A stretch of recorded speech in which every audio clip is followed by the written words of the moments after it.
say that. Now the bar is spinning. Okay. Okay, we're live. Okay, hi everybody. This is my Leadership in Fire Service show, and this is Rock Your Life with Nora Finch live video series.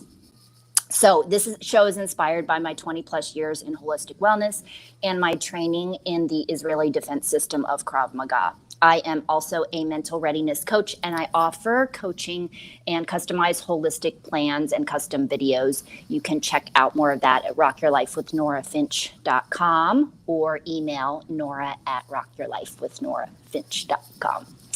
Okay, so I know you can see him here, but I'm going to introduce him, Mr. Captain Marc S. Davidson of Fairfax County. I didn't memorize it. Fairfax County Fire and Rescue Department Coordination Trainer Officer.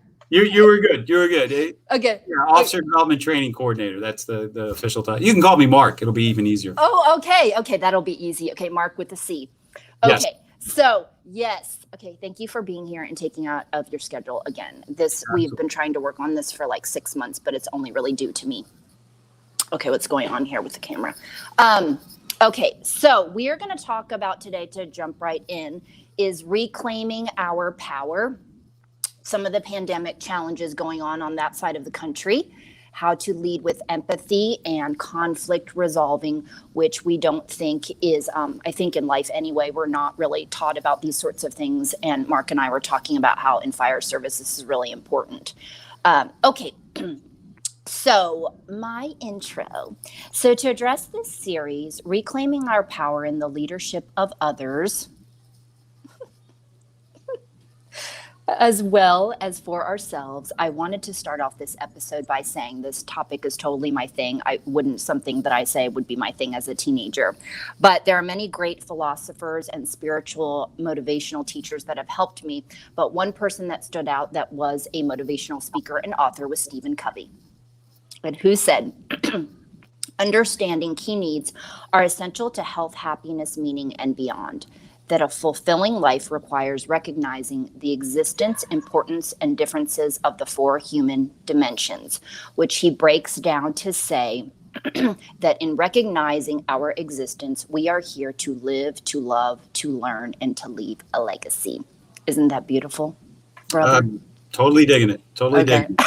So if society and media isn't going to help inspire us to be more self-actualized or transcend, this is where I feel we need to take matters into our own hands by creating more excellent leaders, right? Yeah, no, absolutely. Okay. And if I could paraphrase that quote, if anybody out there is a fan of Band of Brothers, the miniseries about from World War II, the central leadership figure there is Richard Winters, who's the leader everybody wants to be.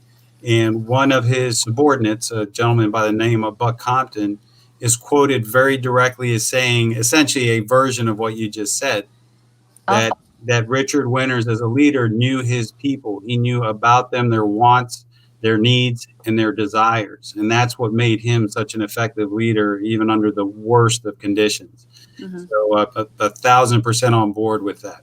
Okay. I tried to watch that briefly, and then my daughter kept trying to erase it. Do you need this? Do you need this? So anyway, I liked, though, what I saw. But like you said, there's like a bunch of episodes, so I'd have to, it's going to be a mission. Okay. Yeah. Okay. So we can definitely sit here and make a list of great leadership qualities. People can Google that, whatever, right? But I wanted to address something else that I think is important, and when I think of as a leader, and that is knowing that I can trust you, I can easily come to you, and to know that as one place I can feel the love and support of my brother and sister and not feel like I'm going to be judged. That I can come to you and you can have compassion for me when I say I don't understand how to do that. Can you explain it to me differently? Mark, are you listening to me? I am. I'm writing notes. Looking at your So phone. don't forget. No, I'm digging it. I love it that you're taking notes. Okay, Yep. So this is funny. Okay, so can you explain it to me differently, sir? And hopefully you're gonna hopefully you're gonna have the patience for me when I tell you I don't understand something, right? Everybody learns differently. Absolutely. Jeez. Man? Absolutely. Okay. Or if you don't have the patience for me, can you please direct me to somebody else who can? Right? This is important. Please? Okay. So we're done with this bullshit, right? I forgot to warn people if you're sensitive about swearing. Sorry. What did they say? Hard left or something like that? Because when it's appropriate. Yes. Well, Okay. I refer to those as terms of art. So every now and again, I'll throw in a term of art Yes. that Yes. I love it. I enlivens love the it. discussion and it's Yes. very specific and relevant. It So, makes you pay attention. It's like slapping you in the face. Yeah. Okay. So we're done with that bullshit, right? So competing, humiliating, embarrassing each other. You know, people have feelings. So why are we still doing it? You know what I mean? That's a part again of this evolving. So asking me so you know that you can help steer me in the direction where when I don't know where I'm going, and you'll check in on me, ask me how I am today. What can I help you with, Nora? Yeah. I see and notice you're not acting how you normally are. Can I help you? What do you need? Right? Okay. Yeah. So I don't think this is asking so too much, because it shows me actually you care. And then for somebody who doesn't have a family, just because they're blood, maybe I don't get along with them. But just because I don't get along, you are my family. And thanks for listening to me, Chief Boss. Right? And so what you said, which is most critical about that discussion, is that trust is the ultimate currency for leadership. That is the bottom line.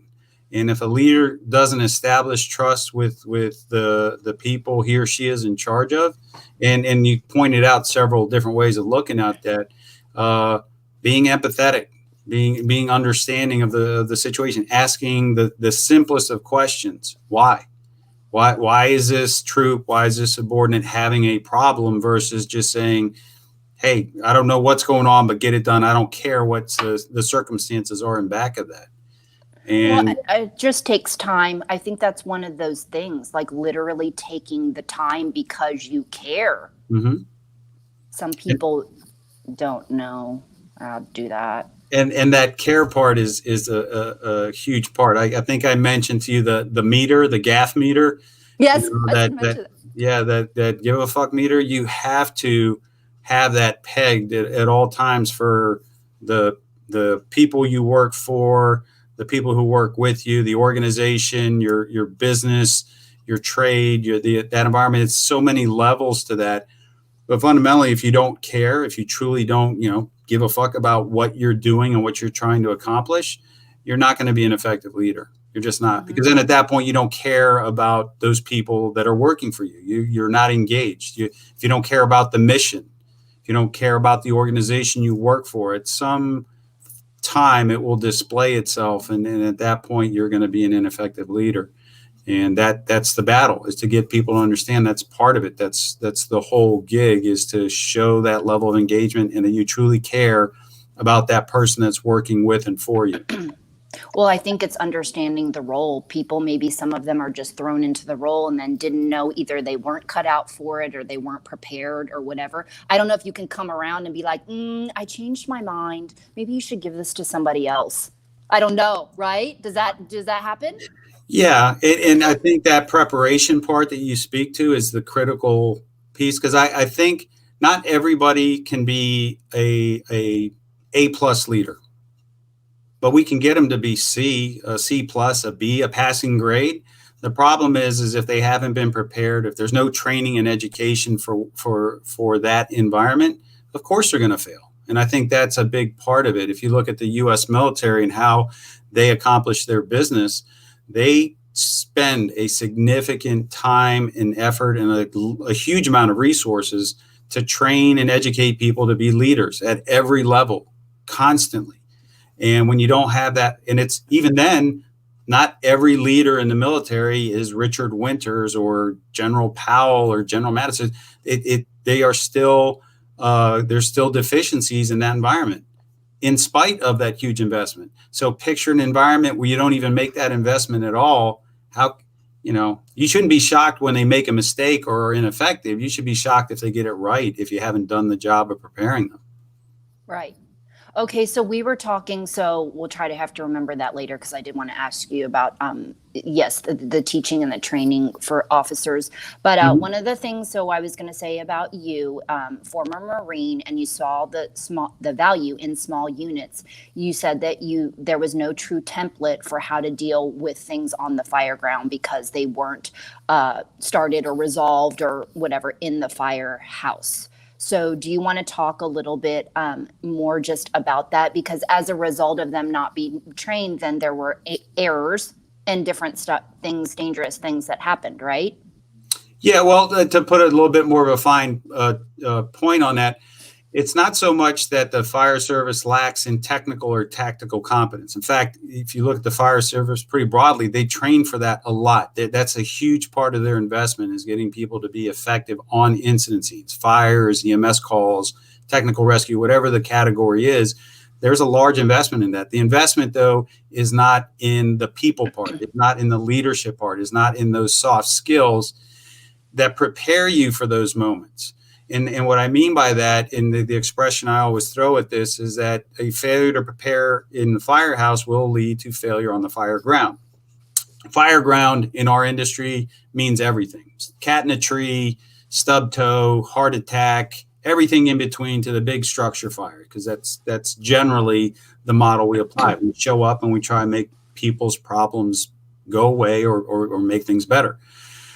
But a failure in the firehouse to establish good team dynamics, to a failure in the firehouse to lead effectively, to empower your members, to give them a voice, to have an understanding of who they are as people, there's no light switch for dysfunction. It's not that the tones drop and you go on this big event and all of a sudden the dysfunction you had in the firehouse because you weren't an effective leader will just go away because we're running the call. That's the key part. The technical competence, that'll be there, but at some point when you haven't established that fundamental trust with the members that you're working with, that crew, that team, it's going to show up at some point, and that's the failure. So what's an example? Is there something you can think of right now that because they didn't do right, communicate something? Like what's a typical thing that happens? Oh, very, very typical is that you end up, let's say, on an EMS call. And now there's a disagreement with how to either take care of the patient, or there's some disagreement amongst the crew or the leader and possibly another provider on the incident. And that friction causes what is not uncommon, which now you have this disagreement. The patient's there, and now you're having essentially an argument, if you will, in front of them. Mm-hmm. in front of them. Now, if you're the patient, you're going, guys, hello, I'm here. And meanwhile, this event has started to go off the rails because of this conflict, which is emerging. Now, the seeds of that conflict, generally speaking, didn't just occur. If you think of the idea of left of bang on a timeline where this is the event, before the event, left of bang, those moments leading up to that probably were your seeds, where in the firehouse, days, weeks, months, years earlier, there was friction and dysfunction. Well, now it's displaying itself because under pressure, under stress, things don't get better. They get worse. That's just nature. So those underlying frictions that occurred back here now begin to display themselves. And that's not uncommon in that it's not that we're providing bad service and every call degenerates into this argument. But when it does occur, those moments are key. And anybody that's been in the fire service for any amount of time or in EMS has seen those kinds of things occur. So what happens with with these conversations, like being like, okay, how can we help ourselves get along better? Like at that meeting, what prevents that conversation? Well, it starts with a lack or stopping conflict avoidance. Conflict avoidance is something that's endemic throughout the entire fire service. And again, when we look at things culturally, this is just society. Right. Human beings don't like conflict. Right. Now, they say they like conflict. There's somebody who's like, oh, yeah, I'd love to fight. No. To be specific, either you're a sociopath because at 3 a.m. you're going to roust your significant other and just start a fight over random whatever. That's a different category. That's a different dysfunction. But generally speaking, people like other people's conflict. They like Yes. watching WWE. They like Yes. Housewives of Reality. Chick Yes. City. Yes. They they enjoy, a hockey game, which is, basically a fight with skates. Right. They're eating the popcorn like, wow, this is interesting. But you put them in the middle of that, and it becomes very uncomfortable. That's stress, and the body does not like that stress. The physiological response from that conflict is very. It hurts your system. It damages your system. The cortisol, the adrenaline dump, all those things that come with that, they're not comforted. The human body doesn't like that. So people are conflict avoidant. So going back to this scenario, what should have or could have occurred days, weeks, and months before is that when that initial friction took place, that moment of dismissiveness or whatever attitude or some moment occurred, or ego, or something. Of ego, just two egos, two human beings, not. They should have had the conversation then. The leader should have said, this is going to be uncomfortable, but I need to talk with you. There's obviously something going on here. Let's talk. Whether it's that leader with somebody else directly, or the leader sees, and this is where leaders have to make their money. They see that between two people, there's conflict. And if they avoid it, what could have been a small trash can fire is now a 3-alarm conflagration. Things are burning to the ground. Yeah. Okay, so let's move on to the next area, because then we will run out of time. Okay, let's talk about, because I know some people want to be talking about, okay, so on your side, Virginia, with the pandemic stuff going on, what what have you experienced? Like, is it in terms of, because the media, what they do, the glamorizing, glorifying, whatever it is, and all these deaths going on, and what do we know is true and not, and all this sort of stuff. I guess just out there, because there's so much stuff that we could talk about. Like, what was your experience, I guess, has been through it now? This is February 2021. So this has been going on, right, since March last year. What would you like to say about? Yeah, it's definitely a difficult time, and when we talk about the first responder community, it's been very frustrating at times, because the changes in policy and the approach and the understanding of what it was, and then, okay, so as it starts out, do this, and then a day later, nope, do this. That and some of that's understanding. That's fog of war. That friction that comes from not knowing, that's going to occur. That's going to occur. But when you break it out to the highest level, and that confusion's already occurring there, so by the time it trickles down to us, it was like we were getting whiplash. We'd show up one day and it was like, do this. The next day, don't do that. And some people have internalized, oh, my agency is making mistakes, and my department, and they should have done. I think it's just a reflection of a much bigger issue. And so by the time it filters down to us at the very lowest level, or the tip of the spear, whichever analogy you want to use, it's been disconcerting at times. And I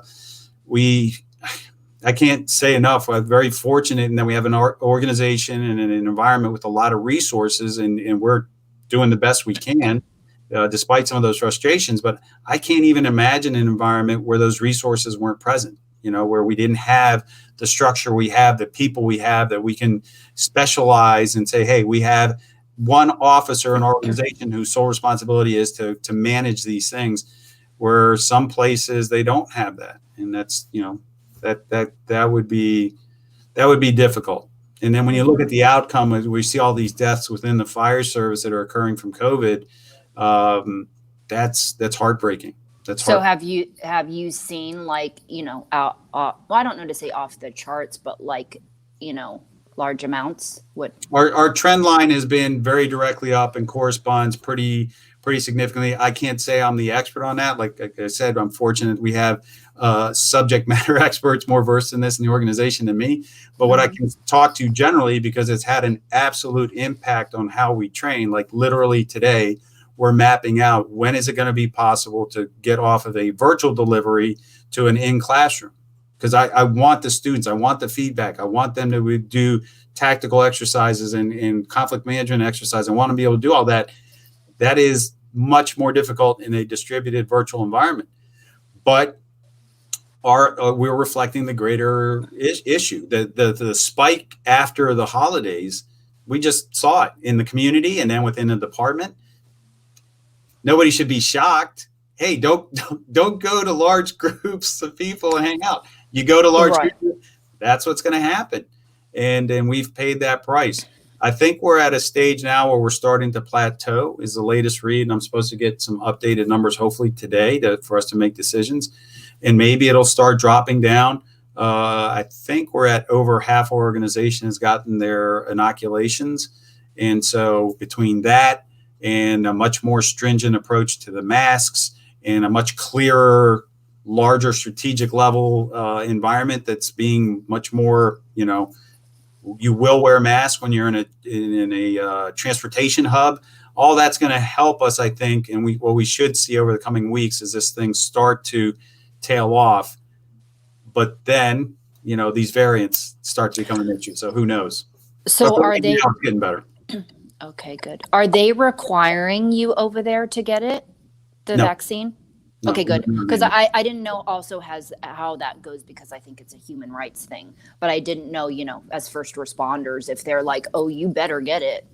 You know what I mean? Of one, I just saw a news piece the other day where one fire department or one agency did have a mandate. I'm not sure how. I'm not going to speak to their needs or whatever. I'm not sure, but I wouldn't want that for my members, because there's so many. There's so many stories out there. They're talking about the fact that somebody who's already gotten sick doesn't necessarily need both shots. They may only need the one and still get the after effects. We have some of our female firefighters who are just coming off being pregnant. They're saying, look, I don't want the shot now because the studies really haven't been detailed enough on that cohort. There's a million stories, religious, whatever it is. Right. I would not want that. I agree with you. I believe that's fundamentally a person's right to get to that point. But they also have to understand what the impact of that is and the potential outcome of that is, so that later on they know they can weigh that risk. If they're going to do that, then you would think on the other end they would be wearing 5 masks and not being near people and isolating themselves. And if they're doing neither of those, then that's really, at that point you're being irresponsible to yourself, your community, the people you work with. But well, that's a whole nother show, Sure. the whole vaccine talk, because I think that one of the best advice though ever, without really sharing our opinion, unless somebody asks me, because holistic wellness, I know the body knows how to naturally heal itself.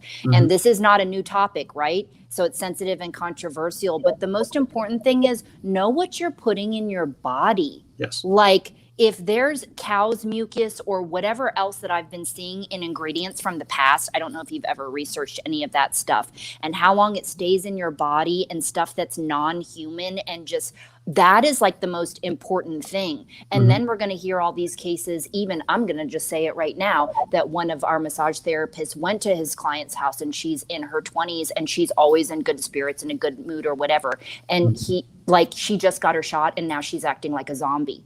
So I'm like, this is all this stuff. It's just inform yourself. Just know what you're doing. That's the best advice. And I do have to say that without saying, like, do it or don't do it. Like, yeah, no, absolutely. And at the end of it, it's like all decisions just should be data driven. And to that point, we've had a very specific, with the first shot, everybody had the sore arm and a few people maybe had a few after effects. But with the second shot, we had a pretty significant group of people who reported fever, chills, malaise, some after effects from that for the second one.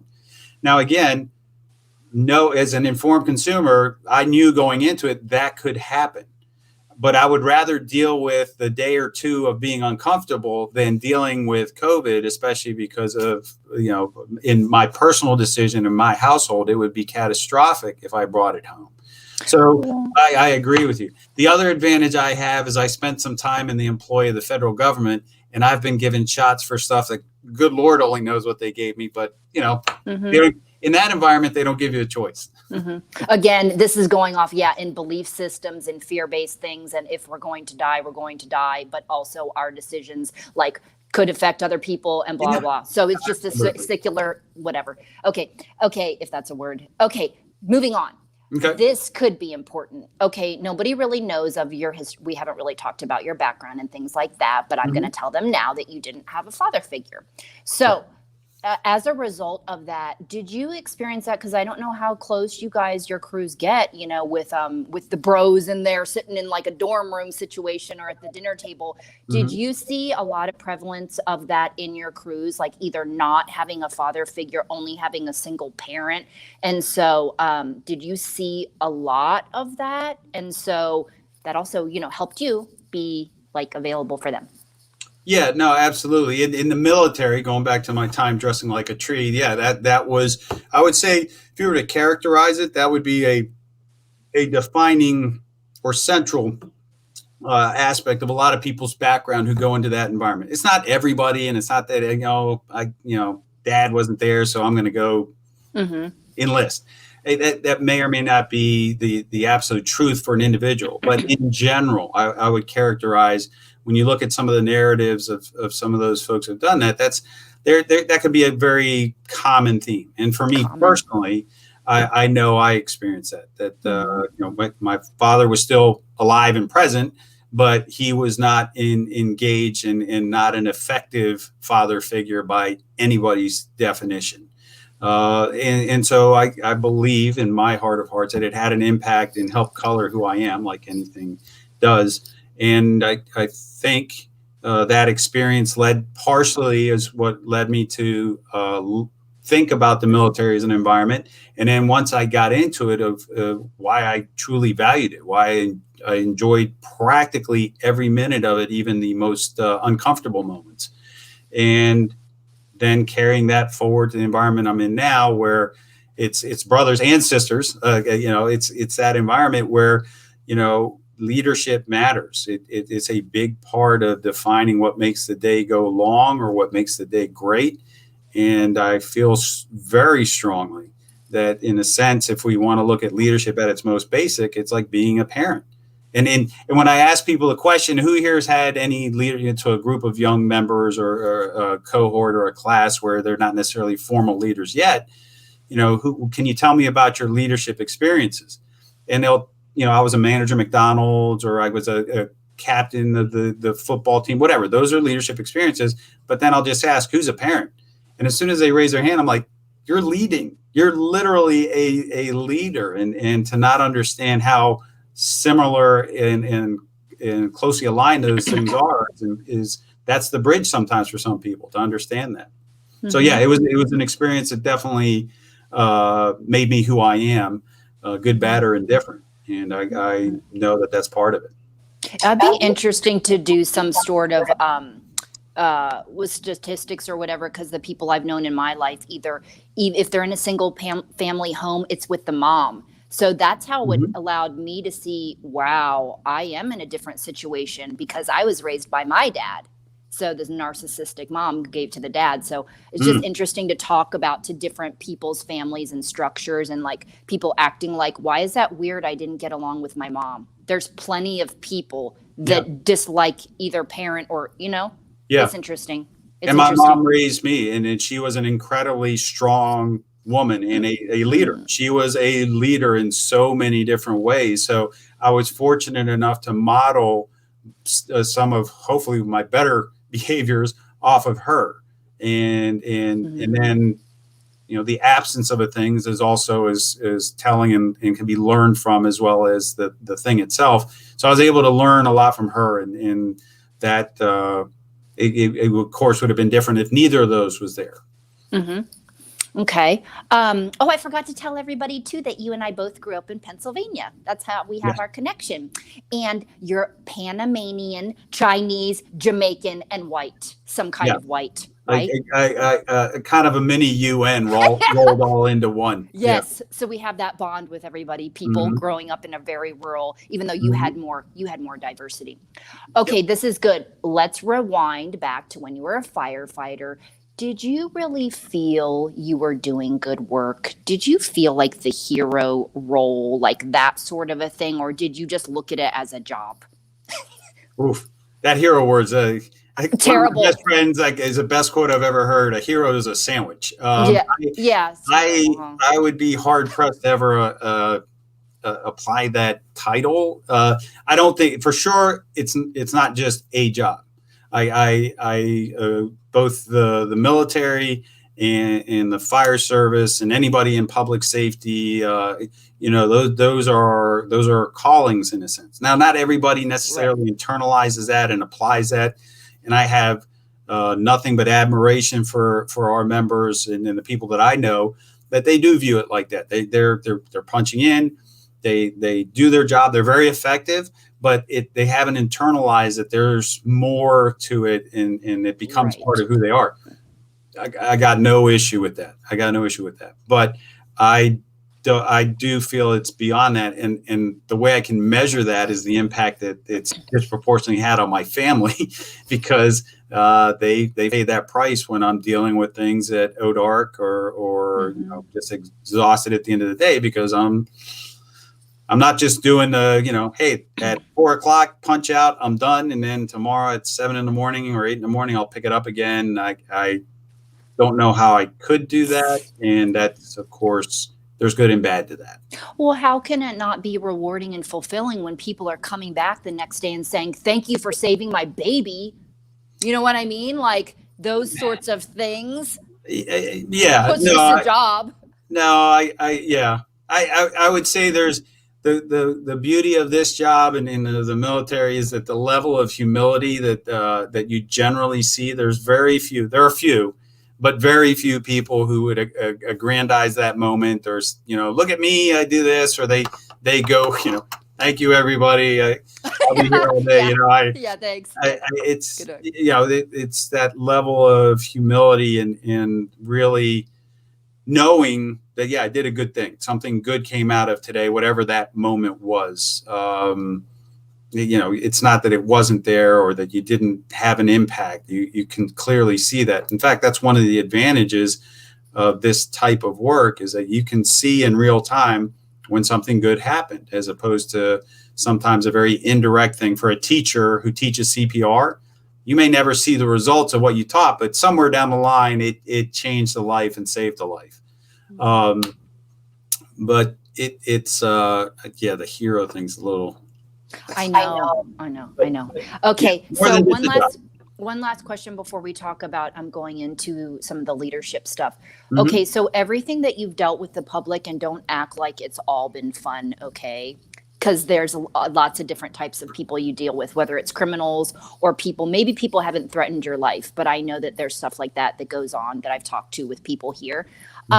Does any of that, or has any of that made you feel bitter or resentful, or even to like what the public has not been taught, when it comes to an emergency? Like, would you agree calling in for a stomach ache, like, is not an emergency? Or like stubbing your toe, like it's okay? Like what? So has it left you feeling disgusted or bitter or resentful? Oh, no, God, no. In fact, I feel I would say to that one comment, I actually feel, I don't know. To me, it's not my worst day, but it's not me that's calling. To that person, that is their worst moment. For whatever reason, they can't solve the problem. And we've created a system that allows, and we're very fortunate for it. We've created a system where, hey, I hit three numbers, and to paraphrase a famous quote in the fire service, 4 or 5 or however many of the number, we expect 3, 4, or 5 Rhodes Scholar Olympic athletes to show up in the next 5 minutes and figure this out. That's the system we have created. Now, the American Fire Service is very fragmented, and so there's variations of what that looks like. You can have a fire engine show up with one person. That's not good, but that can happen depending on where you're at. At the end of the day, my job is not to judge that individual for hitting the 3 numbers and expecting me to come with my people and figure things out. However, cat in a tree, stub toast, that stomach ache at 3 in the morning that that if I sat there and judged like, oh, it's just a stomach ache. Why did you call us? You should have taken some Pepto-Bismol. Maybe an internal bleed. That we managed. They call. We got them to where they need to go. They get into the hospital, definitive care, and they identify that they're having an aortic tear and could have potentially bled out, but we caught it. But I think so. My retort on that would be though, because there are people initially, or we'll say maybe older generations, that immediately jump to that sort of thing and then tie up the line for somebody else. So what about that? No, they're very true. But to be able to differentiate between what is truly an emergency and what isn't is incredibly complex. Because somebody, just like you said, that older generation, maybe they call too much. Well, there's some from the older generation who won't call until it's really, really bad. And so that dichotomy of who's calling, why they're calling, sorting that out over a phone call to determine this is really, now there are systems that we have that kind of triage. This is really, really, my house is on fire. There's smoke and fire in the room. Okay, that bumps you to the straight of the line. And somebody who's calling with a stomach ache, by the time you ask a series of questions, are in the early indications based on a phone call without seeing you, without knowing anything else about you, that it's a more minor call. We're still going to send somebody out, but maybe they won't be driving with lights and sirens, or maybe we'll just send one crew out to take a look at you and make a decision. And so there's so many different ways to look at that. But my job is never, ever to sit there and judge and sit there and try and make that determination. They call, we haul. We're going out there and we're going to figure it out.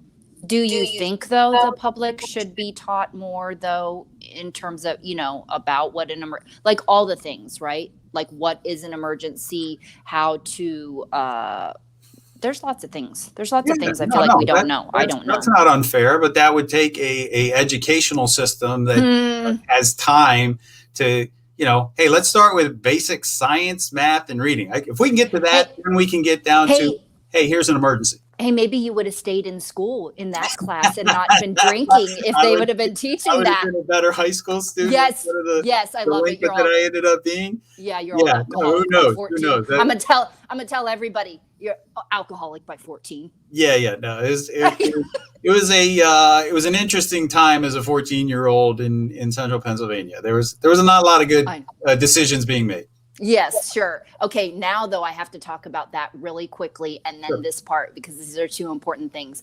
Okay, so culturally the go-to is drugs and alcohol. I think a lot for when you're having interpersonal struggles or whatever, and that's what I'm trying to help with. That's another part why I got into first responders. I'm like, not only to help prevent suicide prevention, but also how do they deal with their stress aside from that, right? And I know all this vault of information. So when you see, in being a leader, if you know this is part of what people do, right? Meet at the bar or whatever it's going to be, and there's other things to do that are productive. Like, are you seeing with newer generations, are they kind of like, is it a mix? Are there still people, yes, that still drink? Well, there's two questions. Are you still seeing that of prevalence?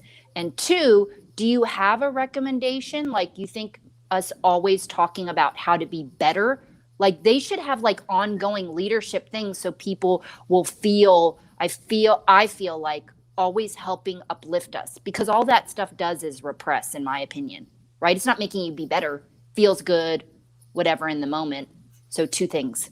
Yeah. Do you see prevalent still? So last one first. So there's an absolute leadership role for that leader to identify when their troops, when their subordinates are self-medicating or hiding issues or displaying those signs and symptoms. And typically what we like to talk about as far as our community is that those are usually late signs. If you get into a point where they're displaying symptoms, they've already tried all the self-medicating, they've tried hiding, they've tried to minimize. And by the time you see some very obvious signals, symptoms to the issue, sometimes that's really late in the game. So as soon as you see them, you can't waste time. So that leader's role in that is so critical. And that's why teaching and training and educating leaders to understand what behavioral health is about, and what those concerns are, and what the resources are for them to help take care of those folks as well as themselves is critical. What are they recommending? Like, because you kind of sound like a nerd square. If you're all, yeah, you should go read. Like when you're feeling like that, like what are they? No, I mean, I don't even know. I don't think I would recommend a treatment. I wouldn't say, hey, go read a book instead of drinking a beer. Hobbies. I'm not saying that, but going back to your first question about how prevalent is it, it's still out there. I mean, it's still in the first responder community. It's in the military community, but I believe it has gotten less. I was in an environment when I first got in the service where we had what we called a beer garden. Oh, well, I'll give you one better. We had a beer machine in our barracks, quarter for old Milwaukee. Mm-hmm. Nice. I mean, that's as enabling as you can get to that environment. And here I am, like, this is the best place ever.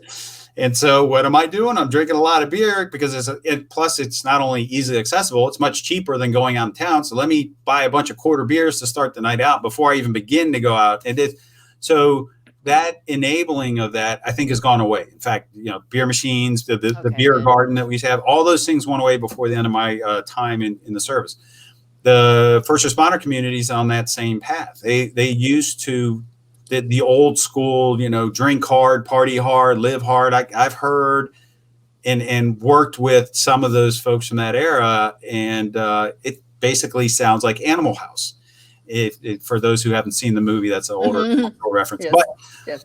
But that is going away. That's becoming less glorified and more an understanding that that's not good. That's not healthy. And the tools and the ideas and the training is starting to become a lot more prevalent, so that we aren't enabling that behavior. So we are identifying when somebody's potentially having an issue. It's not perfect. There's still a lot of work to be done, but certainly we are doing better than 25 years ago. Mm-hmm. Well, I would hope so too, especially always talking about PTSD. This isn't the first time that comes around. So I'm sure the new people are like either trying to avoid it or I think there's a lot more awareness around it.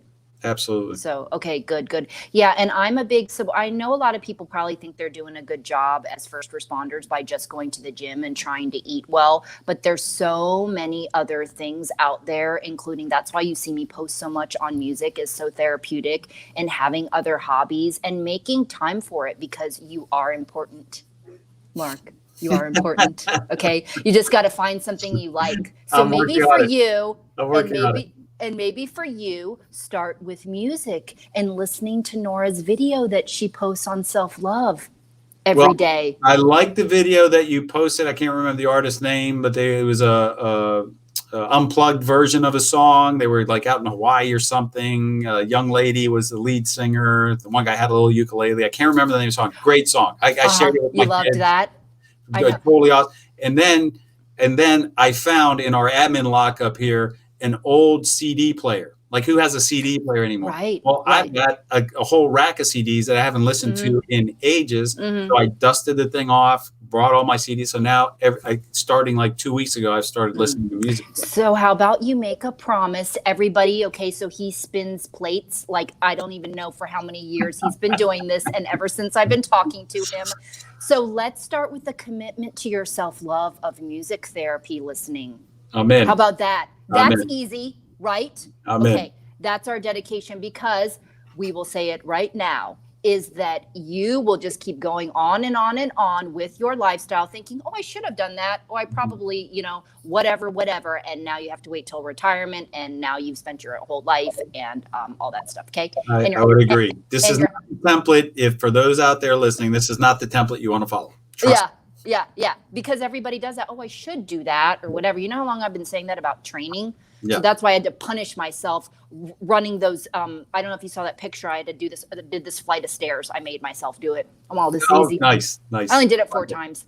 Okay. Now to the good stuff. Okay. So Stephen Covey, the really good stuff, he listed 5 dysfunctions of a team. I know that there's more than this, and I know there's other people, but I'm just going to I know you'll agree. You might add, and then I'm going to give my side. Okay. Mhm. 5 dysfunctions of a team, according to Stephen Covey: inattention to results, avoidance of accountability, lack of commitment, fear of conflict, absence of trust. Okay. So, what I think is best for the team, in my opinion, establishing a shared vested interest in the best for the team, how to harmonize work-life balance, defining what it means to respect oneself and others, defining what it means to be compassionate and loving, what is a positive attitude, establishing their why, cohesion of spiritual values and compass for such defined by the team, right? A compass for you. Honesty, perseverance, all those martial arts types, doctrines that we know of, character development, conflict resolution skills, inappropriate behavior and what that is, and consequences as determined by the team, and then finding positive solutions for stress management. I also would like to start culturally as a thing, because of what we taught about grief and loss and death, what the Stoics said, and that was, and so they will be returned. Don't you love that? It's interesting, right? It's a different way to look at it. Okay, ask me later when we listen to the show with the Buddhist monk, when we talk about how to deal with murders and different things like that. Okay. So now we're getting really big picture. Yes. So what prevents from people like me coming in there and talking about these types of solutions? Is this a money thing? Well, I mean, what is this? Yeah, I would say part of it, when you look at an organization that's anything over a baker's dozen people, yeah, they've got to look at resources. And if they're going to have a health and wellness function, a behavioral health function, because it's all about creating systems. If you have something that somebody is doing pro bono for your agency and whenever they can, and they'll do, that's awesome. That's a beautiful, beautiful thing.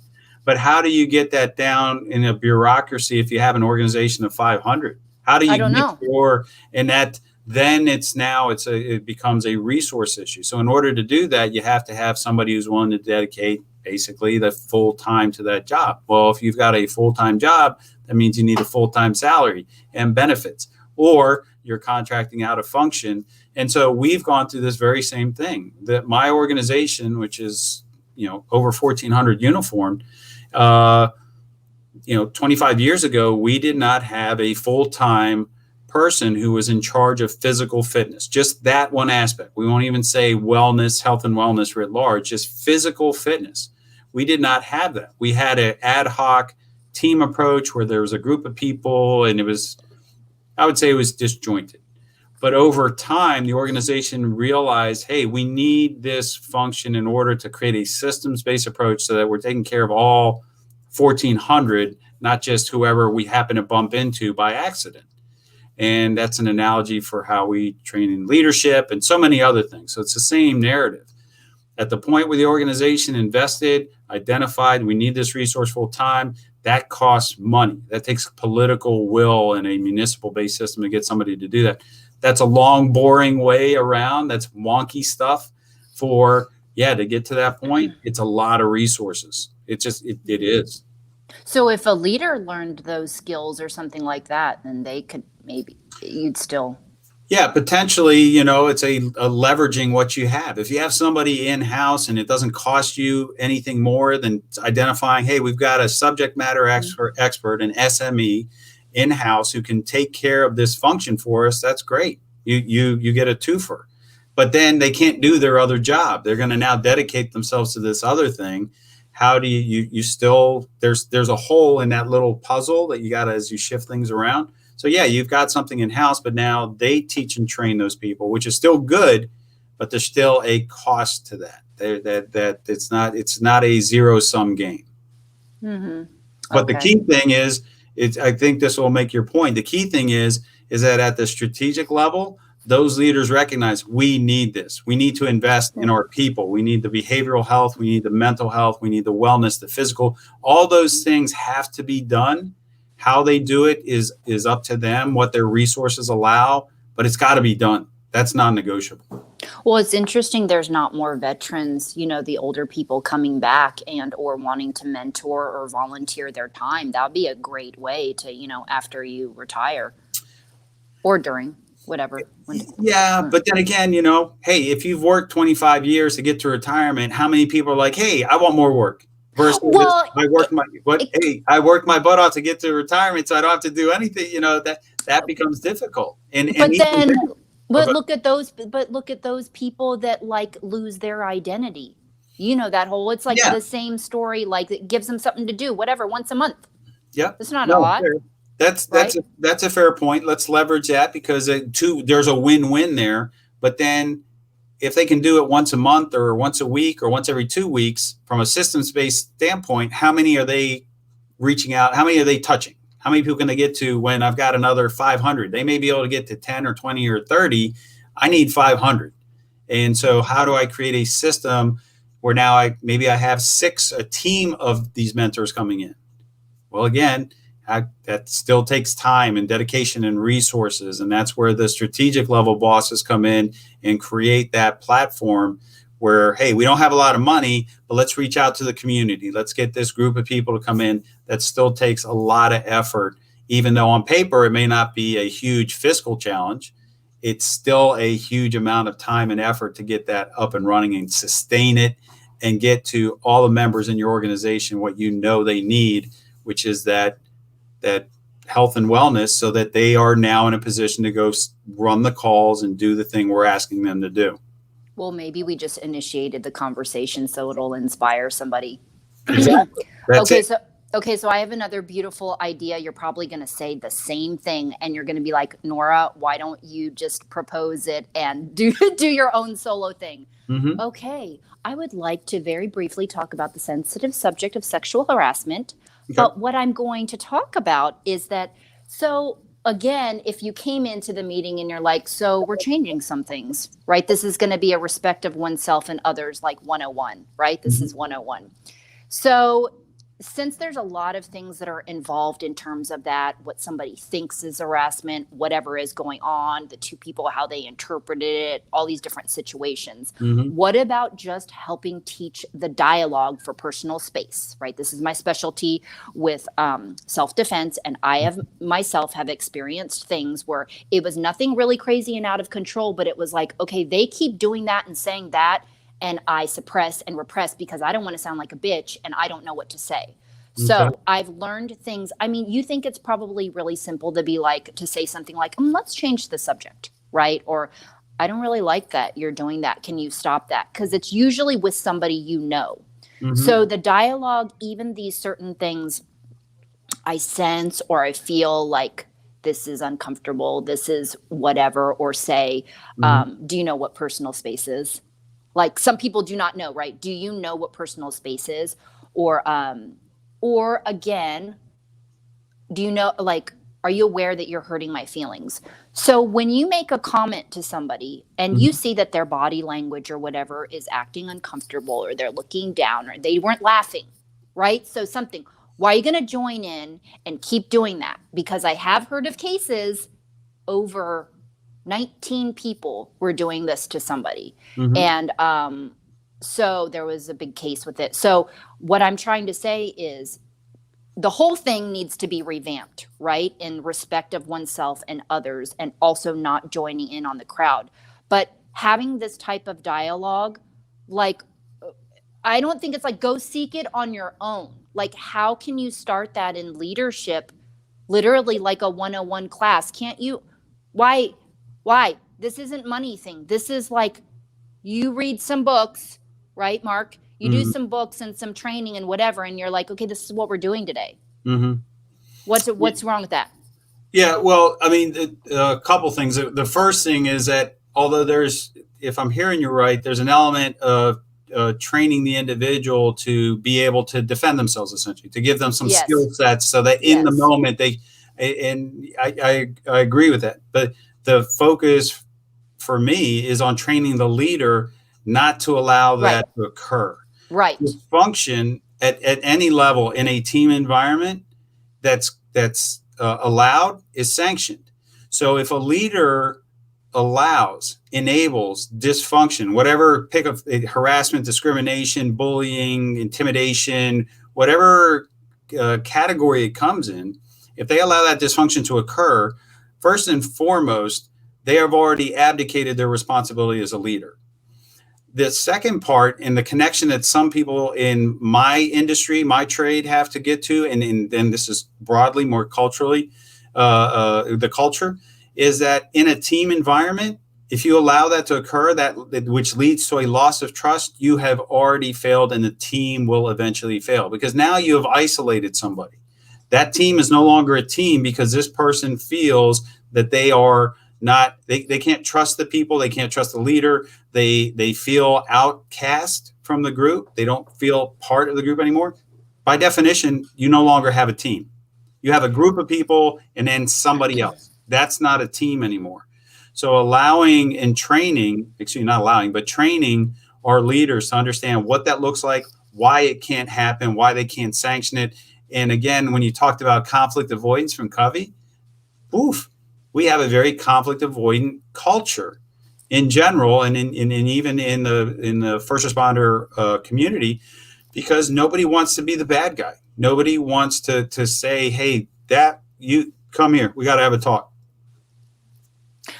That's the part in getting our leaders to understand that is their first and foremost, their obligation, and then non-negotiable, their obligation to stop that where it starts immediately. Because if they don't, they create the seeds for failure. Going again, failure in the firehouse leads to failure on the fireground. Okay, I love everything that you said. Beautiful. But, however, I'm all about empowering the people, because if the leader isn't there, the two people need to take action, right? So this is also a part, and coming from personal experience, feeling the right to speak up. So it's the two people being able to say and recognize, okay, that's messed up what you said. Yep. I'm going to bring attention to it gently, right? And then this person is going to be able to resolve it somehow, even if it's that they walk away and they think about it and they come back and they're like, okay, yeah. So that's what I meant, like respect of self. If you are if you're a leader and you're gonna tell that this is the 101 class or whatever, we're going to talk about respect of self. Okay. What does it mean to respect yourself? Write that down. How you would like to be treated, because a lot of people aren't, right. They come from different stories and different backgrounds. So that's where I was thinking it could be done there. Because they don't know what's going on in the locker room or the whatever. So that's where I was like, how would they, other than those two people seeking on their own, but learning it in the firehouse under leadership?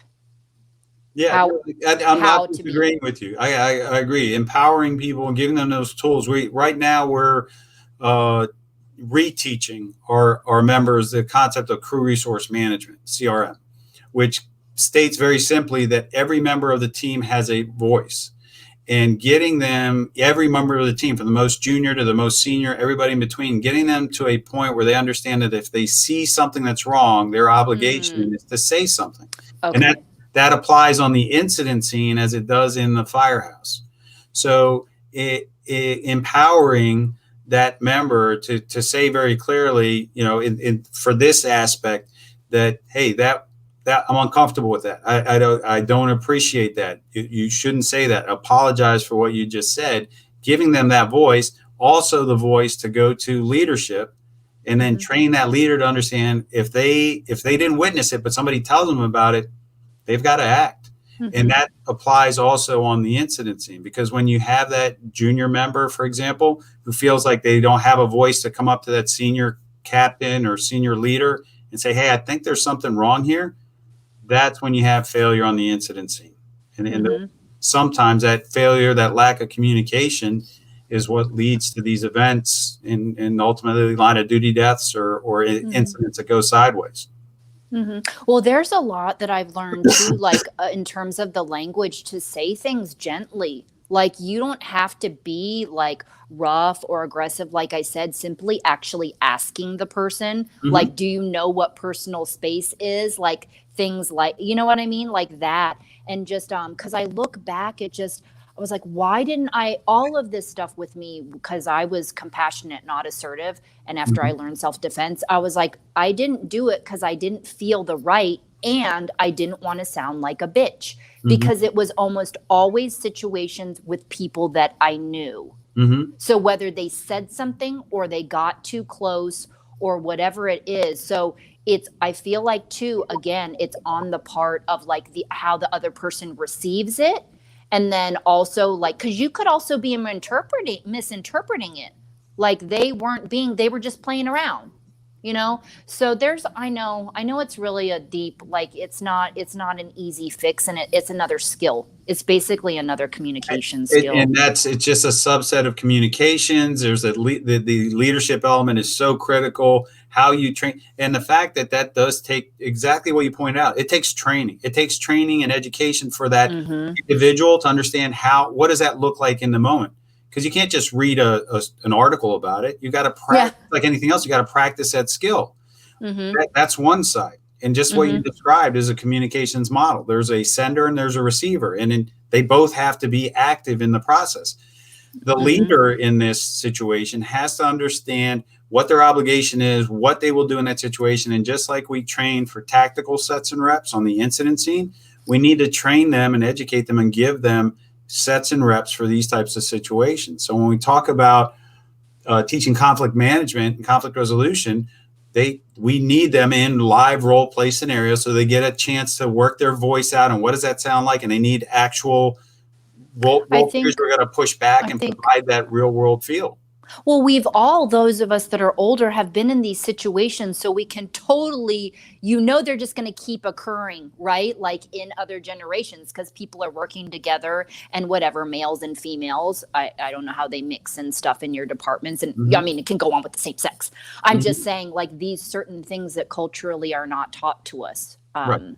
I think. Okay, so going back to other ideas for new innovative things, what prevents the idea of putting, in terms of people voicing themselves, putting a box where they can anonymously put their challenges or whatever in, and then you could either, go over them through a meeting or however you want to do that. What about that? That doesn't really cost any money.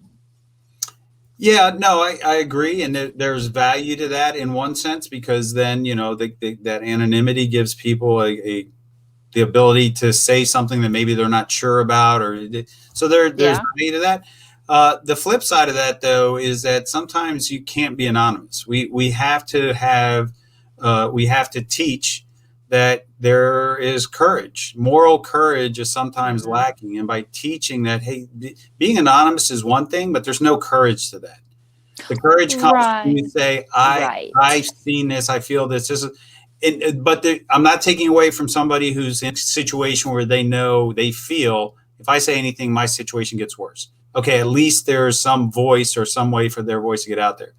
But in general, when we do evals, I don't like, and I learned this from the member that runs our conflict management program. She said very clearly, when people have a anonymous voice, they're able to pretty much say anything without any real justification. And how do we truly evaluate whether that's true, false, or indifferent?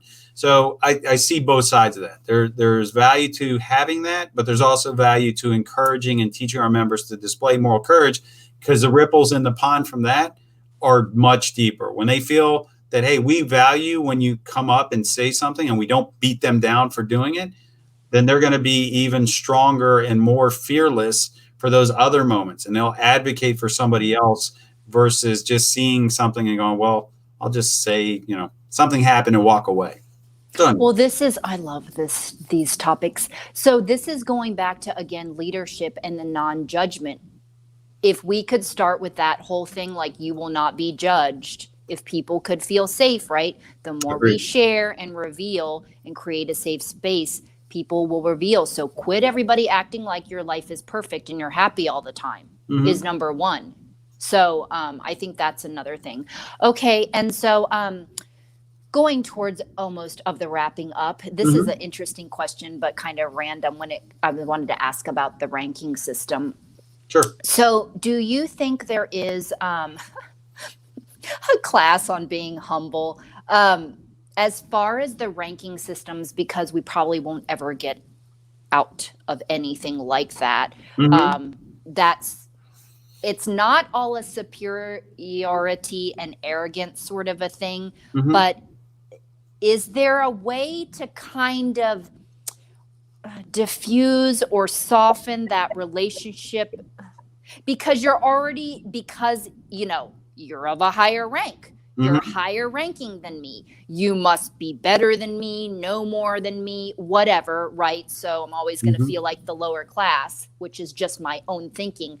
Is there something that as a leader, like, can you do, or it's a personality trait, I think, almost like only these certain types of people should be leaders or learn to be this way and talk this way. And do you get what I'm saying? Like that, like Yeah, I it's mean, almost I would, like I would take a different view because then once you start down that, well, all the leaders should be like this and do this, I and know, I know. that's hard because there are some very highly effective leaders who are incredible, lack all sorts of tact and or sometimes outright rude, but they're Etiquette or incredible leaders. They do good things, and leadership in general comes in every flavor stripe that you can imagine. In my experience, I've had leaders who are just incredibly brusque and lack any form of tact, but they had the fundamental empathy, and at the end of the day, they would do things for you that you wouldn't expect. That they were very, very effective. And then conversely, I've seen leaders who are squishy as the other side, and hey, are you doing all right? And I'm humble, but they were incompetent, and that there's lack of value there. So I don't know that we could define exactly, but to your point about one of those characteristics, displaying humility and being humble and being approachable, that one, yeah, you can have that discussion and talk to leaders that, generally speaking, even whatever your other personality traits are as a human being, that as a leader, you have to establish trust. That's the ultimate currency. Yeah, it was interesting because Covey listed those 5 things. The trust one was the last one that he listed. To me, that's always first. That's mm-hmm, always number mm-hmm. one. But Yeah. in order to establish that trust, you have to be approachable. You have to be. Sometimes you have to let the barriers down. Sometimes you have to be vulnerable. A little Brene Brown in there, and what that looks like for different people looks different. But it has to come to the same conclusion where you establish that bridge of trust with your team, with your subordinate, with your troop, where they feel they can come to you. And in whatever form that looks like, that's incredibly valuable. Maybe I don't like the idea of the whole, like, those are my superiors, like when people use that term, because it makes it seem like you have no, you have no authority over yourself. Yeah. And, Or and I it, don't know. that's a function of being a paramilitary, quote unquote, environment, or a strictly military environment. If you're in the armed services, that's part of how they operate. That's a cultural need, and that part we can't take away. But what you can do, and it's interesting again, crew resource management is the idea that even with that hierarchy, even with that paramilitary structure, that you can still give people a voice, and you don't have to make them feel less than what they are. In fact, you need to boost them up and get them to the point where they say, I'm going to approach the leader because I think they're making a mistake and it's going to have a significant impact. That by creating that Speaking. leadership environment, there's a balance there where we still have ultimate responsibility, because even when that voice comes forward from that junior member who feels empowered to say, hey, I think there's a problem here, whatever flavor that takes, the leader's ultimate responsibility is still theirs. And they have one of 2 choices. They can say, yes, I hear what you're saying. And yeah, no, we're going to do that or take care of that or whatever. Or no, I hear what you're So saying, but unfortunately, due to the conditions and the policy and this, that, and the other, we're going to not do that. But thank you for bringing that up. And it still leaves the door open for further discussion. So, what is your opinion or experience about those people that maybe are fearful of speaking up because they will either get shut down or or have a repercussion or consequence or lose their job or whatever. Because I think one of my methods in that situation is, because I have to live my life with this, is always focusing on positive reaction. Always. It's just one skill. I mean, I have to do it with everything. So that's what I would do in that situation, and not being fearful of the whole losing my job, because there will be another one, just like another man or woman or whatever. You know what I mean? Like, I have to live like that. So what, for people that might feel like that, I know it depends on the severity of whatever it is, but have you learned from your own experience, like, do you repress, or did you end up saying something sometime if you really saw something, whether it's injustice or something that's not, not good for the team or whatever, like when you weren't leading? Yeah, no, what I can't lay claim to is being perfect, because I'm sure there's, in fact, I know there's plenty of times where I should have said something, could have done something, and I took a pass. I think I'm very fortunate that in the main, since I had a very strong mother figure who taught me about this very specifically, and then having seen other very effective leaders who displayed the ultimate courage, which is moral courage, I think I've been able to model those behaviors, and generally speaking, when that moment has come, to say this is not right. It's do the right thing, right? It's going back to that, whatever that means to you, but always do the right thing. Yeah. The morals. there is no wrong time to do the right thing. It's difficult, because it does become a matter of moral courage. And sometimes there's a cost to it. That is part of the deal. But you want to be able to wake up the next day and look and say, yeah, this wasn't great, but I had to do it. Whether it's a conversation with a subordinate or a peer or a superior, quote unquote, that, I've had lots of those that, sometimes you don't make friends. Another expression, if you want to make everybody happy, sell ice cream. That one's kind of a truism. That's, if you're in a leadership role, whether it's formal or informal, at some point you're not going to make everybody happy, because there are hard truths. There are difficult conversations that come in that role, whatever situation you're in, that you've got to say some things that are sometimes uncomfortable or unpopular. And that's yes, exactly. And the being comfortable with standing outside the box and rocking the boat and things like that. But that's going back to spiritual values and moral compass, because not a lot of people have the same, like I don't know, you'd think everybody knows what's right and wrong. Well, not everybody. It's if you weren't told what it could be, or, I mean, and feeling it in your body and just things like that. So just like stealing, okay, you're taking something that's not yours, but like what, okay, depending on what it was, you know what I mean? I don't know. Your toothbrush, but you've already opened up the door to that. Wait a minute, it depends. Yeah. I've always said the moral dilemma, probably why I could never have been a police officer. I value them. They're the most awesome people on the planet. But if I was a police officer and I was sent to arrest somebody who stole something, I'd be like, yeah, they stole something. Don't take from other people. But, well, when I get there and it's a 13-year-old homeless kid who hasn't eaten in 3 weeks and he stole a candy bar. Yeah. Right? Yeah. Yes. Hey, he stole. The kid stole. That's wrong. Yeah. Or I took your toothbrush, but like I'm borrowing it. I didn't steal it, but I didn't ask for it. I don't know. It's like so many different. I'm not going to borrow somebody's toothbrush. Okay. I'm just gross. Boil it. And no, but anyway, so that point is, and that's the leader's dilemma, because what's right for you may not be right for them. You have to balance that out. The key thing is that at least you consider it. Because if all you do is say my way is right and that's it and that is all, right, that's generally a bad path. Not that in the long run you still may come to the same conclusion, but if at least you consider the other side, at least you factor that in, and you say, but even after that it's still this. That's the important part, that you've at least considered the thing. And I love it, going back to too, if like you're a leader I respect and trust, I know that I can come and ask you for anything and help. and direction, right? If I don't know what I'm Yeah, doing. you may not get the answer you want or like, and I'm not going to Mhm. give you the answer you want or like just to make you happy, but I'm going to give you the truth as I see it and give you the best advice that I can give you. And more than anything, hopefully give you the tools so that you pick your path. Because Mhm. the other leaders' Yeah. trap is that they think, oh, if they're coming to me for advice, then I'm going to give them a solution.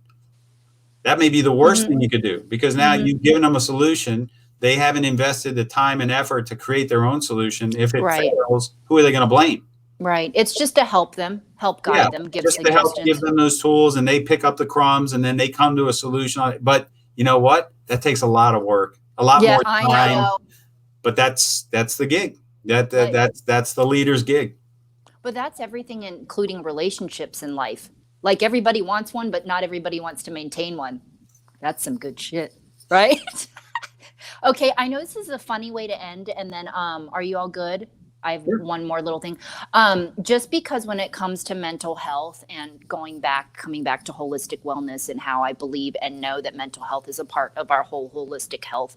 Mhm. Um, I didn't know as an adult actually you can develop a mental illness. So what I was going to say is first responders getting into this career and not knowing what they're getting involved with, and maybe they think things aren't that bad, and after the call and these certain calls that they have. You and I had talked about some months back about you all experience some sort of, if we want to say, trauma, right? Your body, now I know that your body holds and stores emotions. That's the whole body, mind, spirit connection. And Mhm. it may show up in a headache. It may show up in physical things in your body. This is Eastern medicine philosophy. I didn't make it up though, okay? No, I'm So Ayurvedic and Chinese, they're 1,000% there. I don't care who yes, invented it. yes, Yes. yes. It explains what modern medicine cannot. And Mhm. so all these different things happen. So they might be subtle, Mhm. right, over time. So as a first responder, you're going to experience these sorts of things. I'm not saying that specific thing will lead to a mental illness, but it can, which is why I'm saying take care of yourself now, do preventative. This Mhm. isn't just going to the gym. This is finding about meditation. This is finding out about energy work and all these Mhm. sorts of different things. So I wanted to say, I think you're in agreement with me because you have seen things that have what is something that you have done to help yourself through that? Because you didn't drink when you had those moments and stuff. What was it for you? Was it talking? Like you go to a chaplain or something? Um, What did you do? no, I would say in those moments, and again, this is my personal experience. In those moments that I have had, there's been a lot of self reflection. I believe my best solution that I've done for myself is to talk with peers who have experienced it. Okay. So I Hmm. don't believe I've never been in a situation where I've gone to formal counseling, but I've certainly absolutely not just said, "Oh, I'm not going to talk about it," and that's it. No, Mm. I have availed myself and been fortunate enough that the people who I trust, who I've established a connection with, those leaders that I've had in my life, I've been able to go to them and have that moment and share that common bond. And I think that for me personally was worked. That was enough. Um, Hmm. the key is to do something, and I think I'm in agreement with you. That just depends. It can be any one of, horse therapy, going walking, talking with your spouse, going to a clinician, whatever that avenue is. It has to click and be organic to you. I even though I'm talking a lot today, generally speaking, I don't talk about I a know you lot have of been running your mouth a things. lot. Yeah, I generally am not going to be like, hey, yeah, like the Facebook. I don't sit there and take selfies and say, hey, look, I'm getting a cup of coffee, and hey, look, I'm Right. shopping, and to me, that's not my thing. But if that works for somebody else, or whatever that approach is, I think the key thing, going Hmm. back to what you said originally, is not to be judgmental, to support them in that, and if that's what works for them, to make sure that they're doing something. So yeah, it's important because in our industry there is a lot of trauma, physical, mental, emotional, that comes at every turn. I got knees that sound like Rice Krispies. I've already had back surgery once. My right shoulder, generally, I know when it's going to be really bad weather. I'm paying that physical cost, the emotional and psychological part. That's in there also. But I work to manage that. I work out. I've done the therapy. These are all the things that are important, and that people know that they should be doing something. Okay, one more thing. Okay, good. We just had to say it again out loud. Nurture yourself. Don't wait till retirement. Quit focusing on retirement, and we will have less heart attacks, less suicides. Yeah. Okay, this is a fun. Okay, now for real, we're going to the end, and I love this though. Okay, so you said the GAF meter, GAF. What do we say that is? Give a fuck. So you can use that depending on the audience. I say, fill it, give a flip, give a fart, give again, a term of art. Of art. Yes, and I forgot. I don't know why, because I went into my idea on why I didn't remember. Okay, so that can be utilized in two ways: giving a fuck that you care about leadership, but also not actually giving a fuck. We were talking about what other people think. Yeah. Going back to that. Is there anything you would like to say to move on with in terms of, because you did say it did kind of prevent you from expanding your mind and skills and things like that. Is there anything in particular, like in your career, like in terms of not giving a fuck really what other people are thinking about what you're doing? Yeah, in particular? The clearest example I can give, and this is relatable for anybody in the fire service, is that I was assigned apparatus technician, a driver, chauffeur, engineer, depending on what you want to call it, of a ladder company, a truck company. And at the time, I was no longer a paramedic. I'd spent a 4-year stint as a paramedic. While I was an engine driver. So I did two roles on an engine company. But then when I took over driving a truck, I had dropped the certification. And so on paper, I was, quote unquote, just a truck driver. Well, I found out about a new product that was on the market that took care of cyanide poisoning. And the cyanide poisoning that was of greatest concern that was identified. And of course, this was the industry group, essentially the pharmaceutical company, did a great marketing job to highlight the issue, which is what they do. But fundamentally, the facts were true that in fire smoke, there's a fair amount of toxins. One of them is cyanide. And there was a series of events in the American Fire Service where that highlighted itself. So by every inclination, by my rank, by my position, my certification, I should have had nothing to do with this product or trying to get my organization to buy into it. But it struck me that, hey, here's this thing that could help save our members' lives, and just as importantly, our citizens' lives. Because when we talk about fire smoke, when we show up at a house, generally we have SCBA. They don't issue those to the citizens in their houses. It's not a thing. So they're breathing this stuff. Here's this medicine that could hopefully help somebody. And I basically started on this crusade, managed to alienate myself from a couple key members of the organization who would typically deal with this, because they had what I consider contrarian view, that they didn't want to invest time and resources in this product for this reason, because they had other bigger agendas. I upset them. I'll just say that. But I had gotten past that point. I did not give that flip.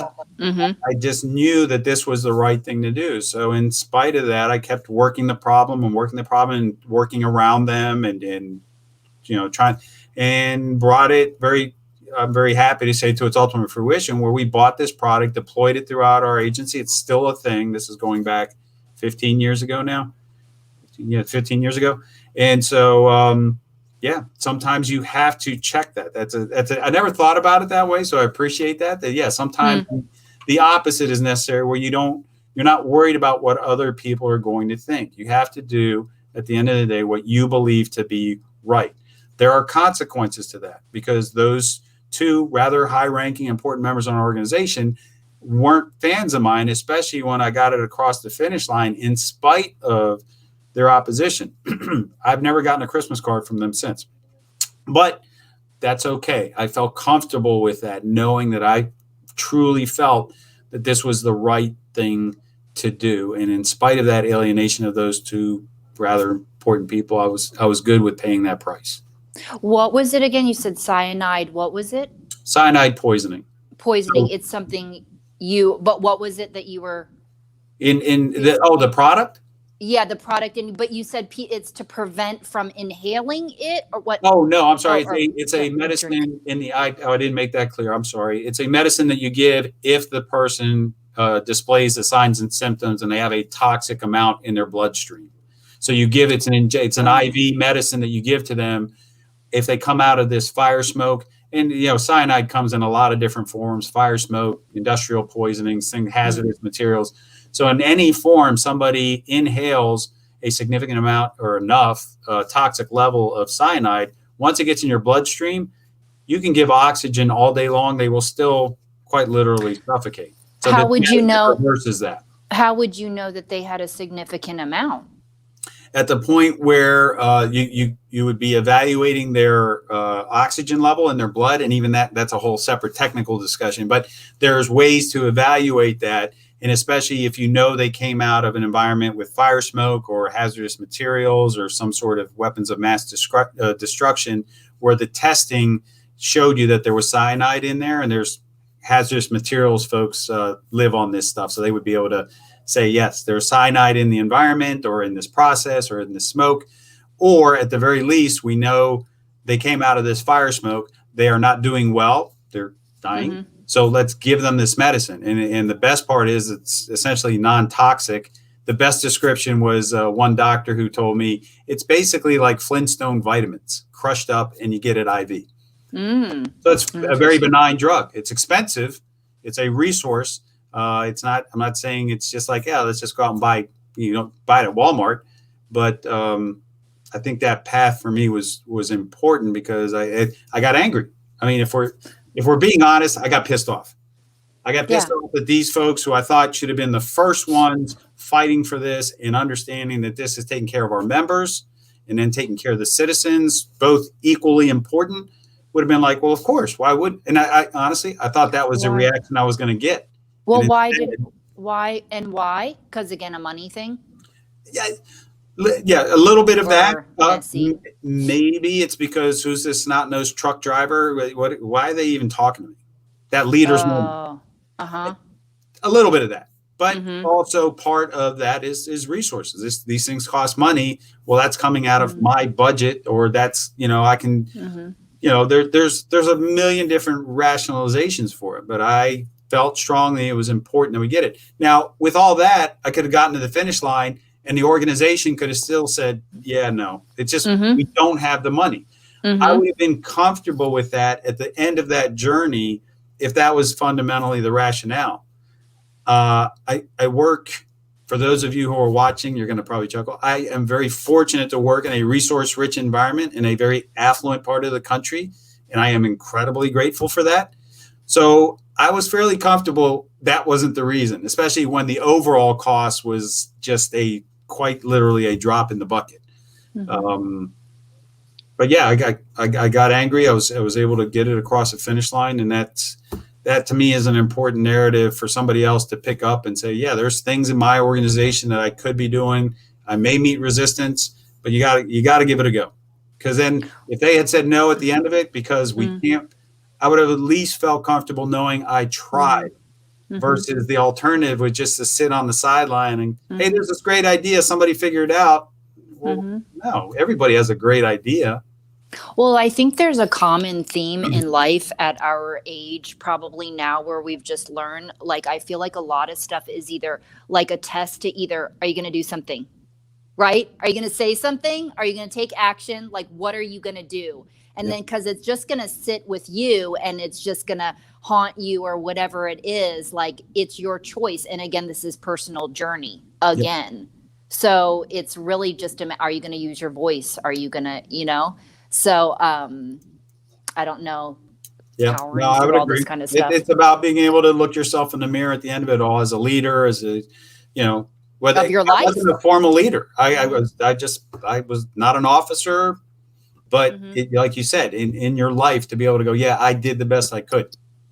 That's why this isn't just about leadership and fire service. It's like being a leader of yourself in your own life. And so, if a lot of the young kids, I think they are becoming more involved and feeling more of control, and they know that they have a choice. But there's a lot of us who, authority, society's influence, and all of that have kind of governed us. Those that don't have a strong sense of self. So we're listening to all of that to make our decisions, and instead of trusting our inner voice or our intuition. Yeah. So I think, yes, that's very important. Okay. So to wrap it up now, basically being willing to put in the work and the effort in life. This is a lot of what this comes down to be. But I think that in creating, better leaders or more leaders is, listening to shows like this, or I'm sure there's lots of available things out there in fire service that people might not even know about, right? So there's other podcasts or other mentors people can follow. I've been following some different people in Canada, just a little bit here and there. I was like, I want to hear what they have to say. Absolutely. But so is there anything more that you would like to say to well, I'll just chime in on what you said. I think it's about what rings true for one person may not ring true for another. What I like to say when we talk about leadership, and it can apply to anything that you just talked about, is that, one person says small dog, the other one says petite canine. For you, small dog, like, but you hear that other person say basically the same exact thing, except they said petite canine, and you're like, oh yeah, I dig that. That to me rings true. And that's this same idea with that, your journey of self, and who do you listen to and what's going to work for me. That's why being non-judgmental and giving people the general tools and saying, here's a resource, and listen to Nora, and she has resources, and then you listen to somebody else, and then you start the buffet. You start picking a little bit of this. I like the crab legs. I like the chicken ring, the chicken with cashews, the Rangoon. You just get each little piece that gets you to the end. And that's what we should all be after. Well, I'm all about expanding our minds just in general. It just becomes an addiction, I think, in a good way, because it's like somebody else might be like, well, was she a first responder or whatever? Like, what does she have to say about leadership? Well, I've just studied so many different things. Yeah. I mean, that's why, and again, coaching, that's why it is so funny with the idea of the coaching first responders, because personal growth isn't exactly, again, encouraged. And who's saying, I need some of that, right? Yeah. That sounds good. I need some personal growth there, Nora. Right. Like, you don't really know what you're missing. And the thing with coaching is that this isn't one size fits all. So I like being able to customize. Like, you might not need help in that one area, but you need help over there. Or, another one of my specialties, finding love, but it has to be with yourself first. So like all this personal experience. Yeah. It's almost like I can explain everything because I've already learned. I can explain what that means. And so when you grow up and you're like, that's the thing we were supposed to do, or that's what they said we were supposed to do or follow or whatever. And I'm all about my own ways. So gathering all the information to come up with my own decision. Right? Absolutely. So, yes, going back to leaders of our own lives. Okay. So, if they want to contact you, you are available on LinkedIn mostly, right? For any reason? LinkedIn, the Facebook, the Twitter, Instagram, not as much. I mean, Instagram? Yeah. Like I said, I post stuff on there. I don't do a lot of back and forth dialogue. I'll put stuff out there. Hopefully it's of some value. I don't post, oh, look at me, I'm hanging out. I try and put a lot of leadership stuff out there, and, hopefully it's of value to somebody. So yeah, hit me up if you want to talk, or, like I said, I share stuff out there. Hopefully that has an impact for somewhere else down the line. Of course. Thank you. Okay. So again, everybody, thank you for listening / watching Rock Your Life with Nora Finch live. And my website is rockyourlifewithnorafinch.com. And I hope you enjoyed this show. So thank you, Marc, again, Captain Marc Davidson. And see you all soon. Thanks. Bye.